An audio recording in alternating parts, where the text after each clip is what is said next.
Saturday mail delivery dates back to the inception of the Postal Service itself in 1863.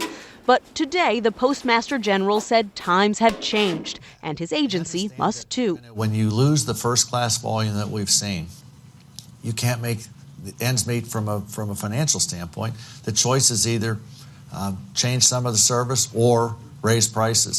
Starting this summer, he said, mail carriers will no longer deliver first-class letters, mailers, and catalogs on Saturdays, though they will continue to deliver packages and express mail.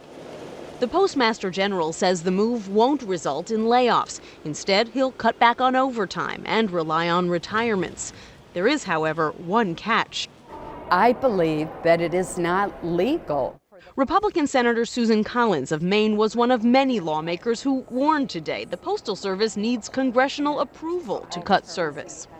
The problem is that every time the Postal Service cuts back on its service, it loses customers. If it loses customers, it loses revenue. Is this legal? Yes, it is. The Postmaster General insists the move will save $2 billion a year.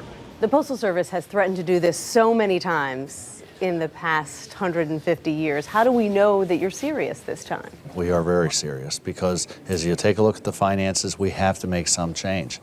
The Postal Service lost $16 billion last year, $41 billion since 2006, partly because of a drop in demand, partly because of enormous pension obligations, and partly because a promised postal reform bill never came, which House Speaker John Boehner acknowledged today. But yet the Congress, in its wisdom, has tied their hands every which way in order for them to actually run the post office in a revenue-neutral way.